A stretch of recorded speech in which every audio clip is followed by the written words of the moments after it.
नमस्कार, अपना उत्तराखंड में आप सबका स्वागत है। मैं हूं आपके साथ प्रीति सिंह। चलिए बुलेटिन की शुरुआत करते हैं। उत्तराखंड में कोरोना महामारी के दौरान मुख्यमंत्री राहत कोष में सरकारी विभागों द्वारा सबसे बड़ी रकम उत्तराखंड पर्यावरण नियंत्रण बोर्ड की तरफ से दी गई है। कोरोना की दूसरी लहर में संक्रमण पर रोकथाम के लिए पर्यावरण मंत्री हरक सिंह रावत ने यहां पर मुख्यमंत्री को 25 करोड़ का चेक भेंट किया। सरकारी विभागों द्वारा मुख्यमंत्री राहत कोष में दी गई ये अब तक की सबसे बड़ी रकम है। इससे पहले कोरोना की पहली लहर में भी सबसे बड़ी रकम का चेक पर्यावरण मंत्री हरक सिंह रावत ने ही मुख्यमंत्री राहत कोष के लिए यहां पर दिया था और इस दौरान पर्यावरण मंत्री हरक सिंह ने 50 करोड़ का चेक राहत कोष के लिए यहां पर भेंट किया था। उत्तराखंड पर्यावरण नियंत्रण बोर्ड की तरफ से दी गई मदद को एक बड़ी राहत के रूप में देखा जा रहा है। अपने स्तर पर मुख्यमंत्री राहत कोष में उस योगदान करें, जिससे कि हाँ सरकार तेजी के साथ और संसाधन जुटाने में काम कर सके।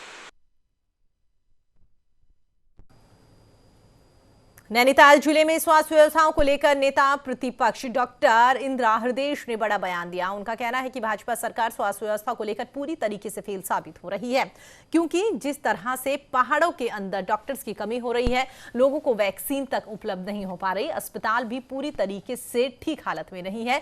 ये सब सरकार की नाकामी को दर्शाता है। एक तरफ भाजपा सरकार बोल रही है कि प्रदेश में स्वास्थ्य सुविधाएं ठीक है, तो वहीं पर बीजेपी सरकार के मंत्री खुद भावुक होकर बोल रहे हैं कि हम अपने कार्यकर्ताओं को नहीं बचा पा रहे। इससे साफ होता है कि भाजपा सरकार किस तरह से स्वास्थ्य व्यवस्था को लेकर एक काम सही तरीके से नहीं कर रही। सीएम की तो जिम्मेदारी है इसमें। सीएम माने सरकार, सीएम की जिम्मेदारी है। उनके पास डिस्ट्रिक्ट मजिस्ट्रेट उनके पास है जो उनको सीधी सूचना दे सकता है, पर कुछ नहीं है। हम तो टेलीफोन भी कर लेते हैं, पर हमें लगता बेकार ही जाता है। सैनिक कल्याण और औद्योगिक विकास मंत्री गणेश जोशी हरिद्वार दौरे पर रहे। सबसे पहले गणेश जोशी ने पतंजलि योगपीठ पहुंचकर आचार्य बालकृष्ण से यहां पर मुलाकात करी है और उनके बाद में हरिद्वार के औद्योगिक क्षेत्र सिडकुल पहुंचकर उद्यमियों के साथ में चर्चा करी और इस दौरान उद्यमियों ने कैबिनेट मंत्री को कोरोना कर्फ्यू के दौरान आ रही समस्याओं से भी अवगत करवाया। उसके बाद में गणेश जोशी निरंजनी अखाड़े के सचिव महंत रविंद्रपुरी से मिलने के लिए पहुंचे और राज्य सरकार को 50 लाख रुपए की सहायता राशि देने पर उन्होंने महंत रविंद्रपुरी का आभार जताया। कैबिनेट मंत्री गणेश जोशी ने कहा है कि सरकार कोरोना महामारी से निपटने के लिए तत्परता से काम कर रही है।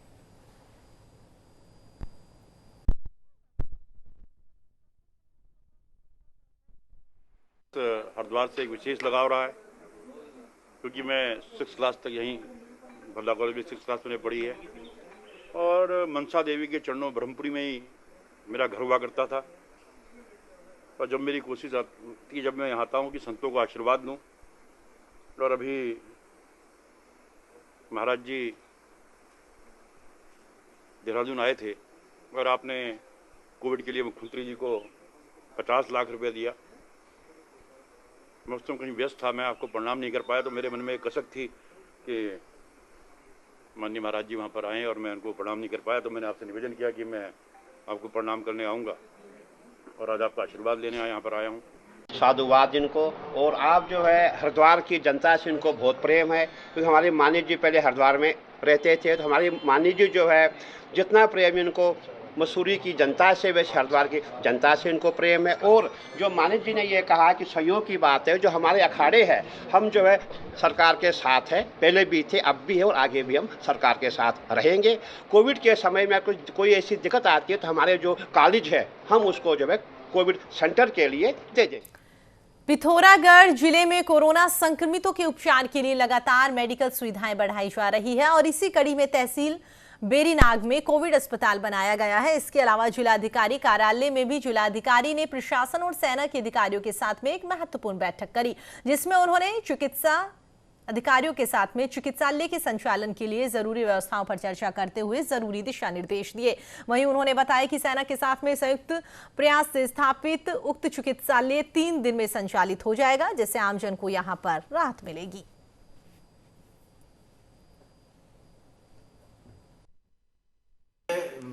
हम लोगों को लगा कि जो इंटीरियर क्षेत्र हैं वहाँ पर चिकित्सा सुविधाओं को थोड़ा सा अच्छे किस्म का उपलब्ध कराने के लिए जो स्वास्थ्य विभाग और आर्मी का जो स्वास्थ्य महकमा है, उन दोनों के बीच हमने आग्रह किया था कि एक जो है संयुक्त प्रयास से एक और कोविड केयर सेंटर की स्थापना हो। इसी कड़ी में सेना ने बेरीनाग में स्थापित करने का काम प्रारंभ किया और वो लगभग पूर्ण होने वाला है। कुछ आवश्यक व्यवस्थाएं वहाँ की जानी है जिसके हम लोग कर रहे हैं। तो मुझे उम्मीद है कि 2 से 3 दिन में वो हमारा कोविड केयर सेंटर चालू हो जाएगा। और ऋषिकेश में कोविड मरीजों को भर्ती करने के लिए आईडीपीएल में डीआरडीओ द्वारा तैयार किया जा रहे अस्थायी अस्पताल का 24 घंटे के अंदर कह सकते हैं कि यह काम करता हुआ नजर आएगा और 24 मई को इसका शुभारंभ होगा। कैबिनेट मंत्री गणेश जोशी ने अस्पताल के निरीक्षण के बाद में जानकारी दी। आपको बता दें, कैबिनेट मंत्री ने निरीक्षण के दौरान डीआरडीओ के अधिकारियों के साथ में अस्पताल के स्ट्रक्चर और साथ ही एम्स के डॉक्टर से मेडिकल सुविधाओं को लेकर चर्चा करी। मौके पर डीआरडीओ के अधिकारियों ने यहां पर 90% स्ट्रक्चर तैयार होने की बात कही है। वहीं पर एम्स के डॉक्टर्स ने आगामी 4 दिनों में सभी मेडिकल सुविधाओं को अस्पताल में उपलब्ध कराने की जानकारी भी दी।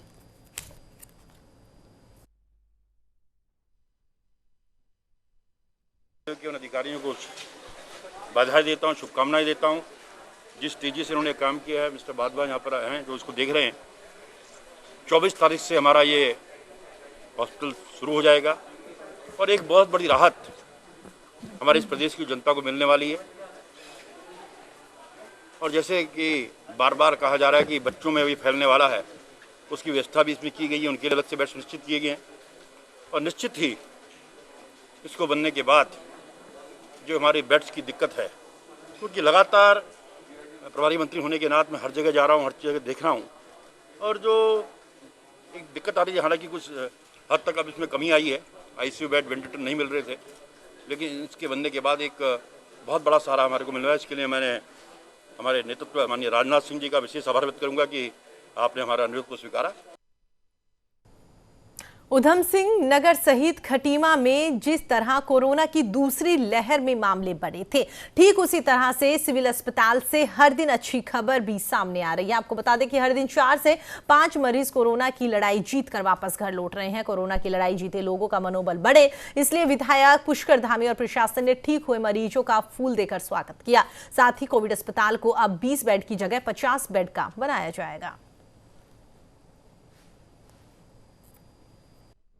जो है बहुत कम संसाधनों में यहाँ पर कोविड का सेंटर यहाँ शुरू हुआ और उस समय में यहाँ पर साधनों की उपलब्धता नहीं थी और इतने आकस्मिक रूप से एकदम से इतना ज़्यादा कोरोना का प्रकोप बढ़ा और सवारे हमारे सारे यहाँ के चिकित्सा से जुड़े हुए जितने भी हॉस्पिटल से जुड़े हुए हमारे अधिकारी हैं, कर्मचारी हैं, डॉक्टर हैं, पैरामेडिकल हैं, सब लोगों ने बड़ा हिम्मत से यहाँ पर काम किया और लगातार आज हम देख रहे हैं कि प्रत्येक दिन मरीज ठीक होकर यहाँ से जा रहे हैं, स्वस्थ होकर जा रहे हैं। आज भी इस क्रम में 4 लोग यहाँ से स्वस्थ होकर जा रहे हैं और हम लोगों ने इसको जो है आज ही यहाँ से रिकमेंडेशन भी चली गई है कि ये हॉस्पिटल 20 बेड की बजाय अब 50 बेड का हो जाएगा कोविड के लिए।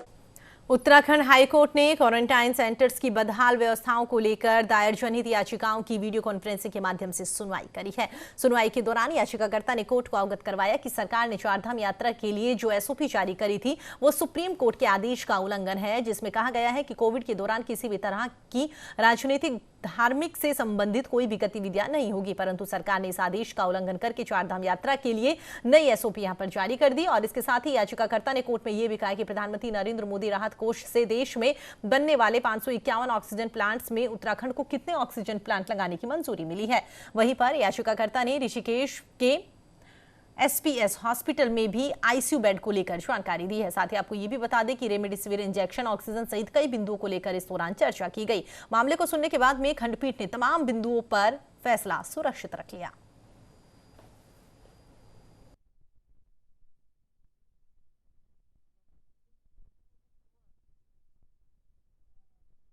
उत्तराखंड हाईकोर्ट में कोविड मामले की सुनवाई हुई, जिसमें हमने कोर्ट को अवगत कराया कि जो चारधाम की एसओपी लागू हुई है वह सुप्रीम कोर्ट के ऑर्डर दिनांक 30 अप्रैल 2021 के विपरीत हुई है। सुप्रीम कोर्ट ने 30 अप्रैल 2021 में यह कहा था कि कोई भी लार्ज स्केल गैदरिंग्स और सुपर स्प्रेडर इवेंट्स नहीं होने चाहिए। हर राज्य सरकार को यह आदेश दिया था, जिसकी हमारे उत्तराखंड राज्य सरकार ने अवहेलना करी है। और हमने यह भी बताया कि प्रधानमंत्री जी ने 551 PSA oxygen generation plant through out country लगाने के लिए घोषणा करी है, जिसका खर्चा PM केयर फंड से उठाया जाएगा। और हमने यह कोर्ट से रिक्वेस्ट करी थी कि केंद्र सरकार को यह निर्देश दे कि यह पता है कि 551 में से उत्तराखंड में कितने लगेंगे। और इसके अलावा हमने कोर्ट को यह भी बताया कि जितने भी हमारे बड़े हॉस्पिटल हैं उत्तराखंड में, जैसे एम्स है ऋषिकेश में, उसमें ऑक्सीजन जनरेशन प्लांट नहीं। बाबा केदारनाथ के कपाट खुलने के बाद में बाबा केदार की पहली आरती हुई है। दरअसल केदारनाथ कपाट भले ही जिस दिन भी खुले, लेकिन बाबा की पूजा और आरती तभी शुरू होती है जब केदारनाथ के रक्षक बाबा भैरवनाथ के कपाट खुल जाते हैं। और आज बाबा भैरवनाथ के कपाट खुलने के बाद बाबा के धाम में पहली आरती हुई है। बीते वर्षों में केदारनाथ बाबा की पहली आरती के साक्षी बनने के लिए हजारों तीर्थयात्री धाम पर पहुंचे हैं, लेकिन इस बार कोविड नियमों का पालन करते हुए बेहद कम लोग ही आरती में शामिल हुए। 2 दिन से लगातार बारिश हो रही है, बल्कि केदारनाथ में ही नहीं पूरे उत्तराखंड में मौसम के कुछ दिनों से लगातार यही हाल है। और केदारनाथ में कुछ लोगों द्वारा ग्लेशियर फटने की अफवाहें फैलाई जा रही है। जल स्तर जरूर केदारनाथ में बढ़ा है, लेकिन केदारनाथ की स्थिति बिल्कुल सामान्य है। केदारनाथ में सब कुछ ठीक है। ओम नमः शिवाय। प्रदेश में चिकित्सा, स्वास्थ्य और परिवार कल्याण विभाग में नर्सों की भर्ती को लेकर हो रही परीक्षा का पूरे उत्तराखंड राज्य की संविदा स्वास्थ्य विभाग की नर्सों ने यहां पर भारी दुख जताया। आपको बता दें कि उत्तराखंड शासन के इस फैसले का विरोध करने का मन बना लिया है। उनका कहना है कि इस बार भी पिछले साल 8 साल से यहां पर लगातार स्वास्थ्य विभाग के लिए दिन रात काम करते हुए हम नजर आ रहे हैं और लगभग पिछले 1.5 साल से कोरोना को लेकर भी दिन रात यहां पर जोखिम उठा रहे हैं। आने वाले मरीजों की सेवा भी कर रहे हैं। हमें एक दिन की भी छुट्टी नहीं मिली है। हमारी कुछ नर्सें यहां पर कोरोना पॉजिटिव आ गई है तो कुछ क्वारंटीन है। ऐसे में वो आने वाले एग्जाम को कैसे दे पाएंगे। नर्सिंग की डेट मिली है, हमको सिर्फ 10 दिन का इसमें टाइम दिया गया है। कल ही हमको ये पता चला है कि 28 तारीख को नर्सिंग के पेपर कराए जा रहे हैं। तो हमारा सरकार से ये कहना है कि आप इतने शॉर्ट टाइम पे हमको नोटिस दे रहे हैं, मात्र 10 दिन हमको दे रहे हैं अपनी तैयारी करने के लिए। ऐसे में जो ऑलरेडी यहाँ पे जो ड्यूटी कर रहे हैं कोरोना वॉरियर्स जो हैं, वो दिन रात अपनी सेवा यहाँ पे दे रहे हैं, वो ऐसे में एग्जाम की तैयारी कैसे करेंगे। यहाँ पे हम लोग ड्यूटी का हमारा कोई टाइमिंग नहीं होता है। 8-8 घंटे हम लोग ड्यूटी करते हैं, ना तो हमारे पास छुट्टी है, ना ही हमारे पास एग्जाम करने की तैयारी है। हम ये चाहते हैं, हम शासन या प्रशासन से अपनी बात ये कहना चाह रहे हैं कि इस समय जो पीक टाइम चल रहा है आपके कोरोना का, ऐसे हमारे बहुत से साथी हैं जो पॉजिटिव भी आए हैं, बहुत से साथी ऐसे हैं जो क्वारंटीन हो रखे हैं, वो एग्जाम कैसे दे पाएंगे। ऋषिकेश में 2 दिन से लगातार हो रही बरसात के कारण गंगा का जल स्तर भी बढ़ रहा है। इसको देखते हुए पुलिस यहां पर जल स्तर पर बराबर नजर बनाए हुए हैं। हालांकि कोरोना कर्फ्यू के चलते किसी को भी यहां पर गंगा घाटों पर आने की अनुमति नहीं दी जा रही, लेकिन पुलिस गंगा के जल स्तर की बराबर मॉनिटरिंग करती हुई नजर आ रही है ताकि जल स्तर बढ़ने पर बाढ़ का खतरा होने पर तराई क्षेत्रों में अलर्ट जारी कर दिया सके। इसके अलावा आपको बता दें, पुलिस का यह भी कहना है कि गंगा घाटों के आसपास रहने वाले लोगों को पहले से ही सतर्क कर दिया गया है। जल स्तर बढ़ता है तो उन्हें कहीं और शिफ्ट किया जाएगा।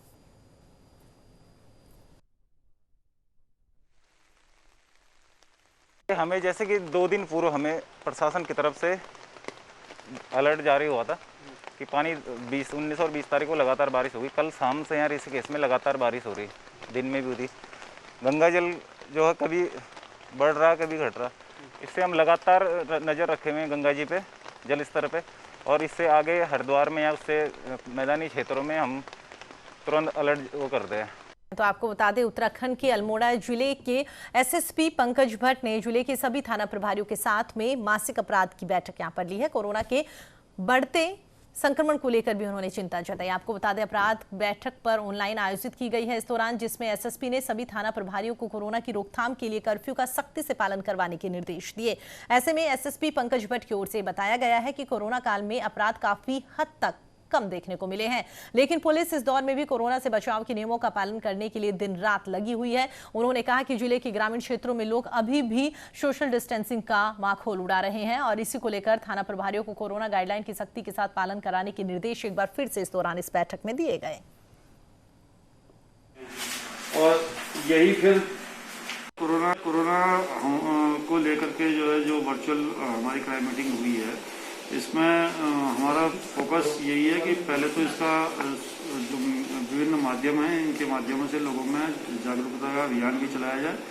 दूसरा, इसमें इन्फोर्समेंट थोड़ा बढ़ाया जाए, क्योंकि सख्ती इसके साथ बहुत ज़रूरी है, क्योंकि कुछ लोग अभी भी सोशल डिस्टेंसिंग का, मास्क का तो अमूमन लोग पालन कर रहे हैं, लेकिन सोशल डिस्टेंसिंग का कुछ लोगों में अभी भी सर्वथा अभाव दिखाई दे रहा है। इस समय कोविड के समय जो अपराध है उसका ग्राफ पहले से बहुत कम हुआ है, लेकिन जो पुरानी विवेचना है उसको लेकर के दिशा निर्देश दिए गए हैं कि उनका शीघ्र निस्तारण करें, और खासकर संबंध और मालों का निस्तारण पर विशेष अभियान चलाया जाता है। सर, तो कोविड काल में लंबी बात थी, उसमें अभी तक कितनी कार्रवाई हुई? इस समय इसको टॉप प्रायोरिटी पे रखा गया है। कोतवाली अल्मोड़ा में पहले फोर्स की कमी थी, लेकिन अब जो ट्रांसफर हुए हैं उसमें कोतवाली में पर्याप्त संख्या में उप निरीक्षक दे दिए गए हैं। सबसे ज़्यादा पेंडेंसी कोतवाली में थी, और मुझे लगता है कि इस महीने में कोतवाली की पेंडेंसी समाप्त कर दी जाएगी। हरिद्वार की बात करते हैं, जहां पर बरसात का दौर लगातार चल रहा है। बीते दिनों सीएम तीरथ और बाबा रामदेव द्वारा जिस बेस अस्पताल का लोकार्पण किया गया था, आज वहीं बेस अस्पताल चंद घंटों की बरसात से पूरी तरीके से खराब हो गया। आलम तो वहां पर यह है कि डॉक्टर मरीजों को छोड़कर अब अस्पताल से पानी निकालने का काम करते हुए दिखाई दे रहे हैं। आपको बता दें, बुधवार रात से हल्की फुल्की बरसात के कारण बेस अस्पताल में पूरा पानी भर गया, जिस वजह से वहां पर भर्ती मरीजों को काफी परेशानी का सामना करना पड़ रहा है। हरिद्वार देहरादून स्थित भूपतवाला के पास बने बेस अस्पताल में पानी भरने की वजह से तमाम डॉक्टर्स के कैबिन में भी इस दौरान पानी भरा रहा।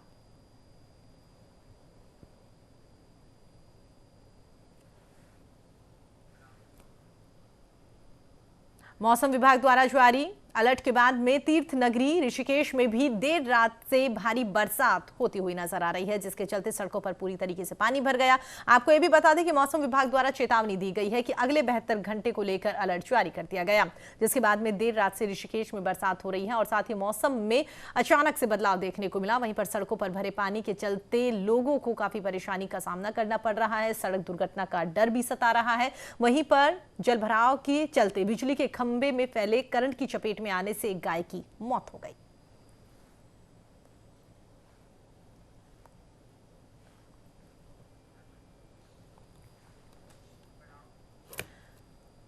चमोली जिले में बीते 42 घंटे से भी ज्यादा वक्त हो गया, लेकिन बरसात नहीं रुक रही, जिसके कारण अब लामबगड़ खचड़ा नाला उफान पर आ गया है और ग्लेशियर भी नाले में बहकर आ गया।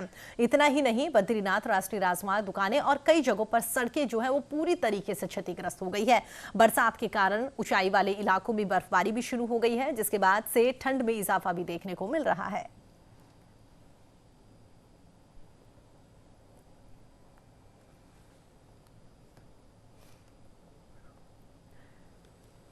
उत्तराखंड में लगातार 2 दिनों से हो रही बरसात से जहां पर मौसम काफी खुशनुमा हो गया, तो वहीं पर कोरोना कर्फ्यू के चलते भी जनजीवन पूरी तरीके से अस्त व्यस्त हो गया। सीमावर्ती इलाकों में नदी नालों के किनारे रह रहे लोगों को भी लगातार हो रही बरसात से खतरा और भी बढ़ने के लिए अब संकेत मिल रहे हैं। वहीं पर स्थानीय लोगों ने ये भी बताया कि मई महीने में हो रही बरसात ने लगभग 50 सालों के रिकॉर्ड तोड़ दिए हैं। मलबे और कूड़े से भरे हुए नगरीय नाले के किनारे यहां पर रहने वाले प्रशासन से नाले की सफाई को लेकर भी लगातार लोगों की ओर से गुहार लगाई जा रही है।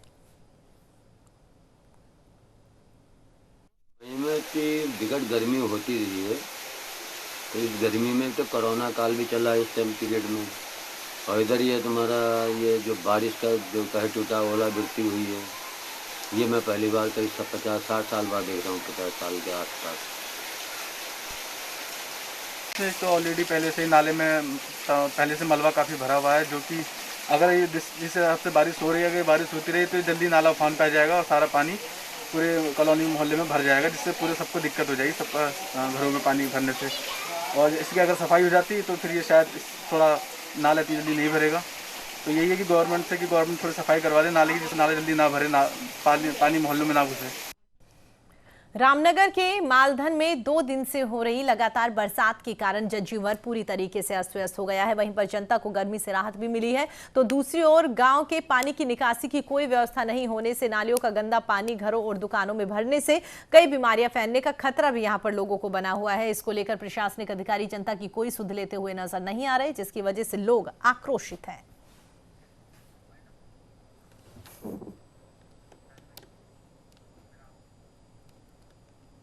चलिए फिलहाल इस बुलेटिन में इतना ही। देश और दुनिया की तमाम खबरों के लिए देखते रहिए न्यूज़ इंडिया। नमस्कार।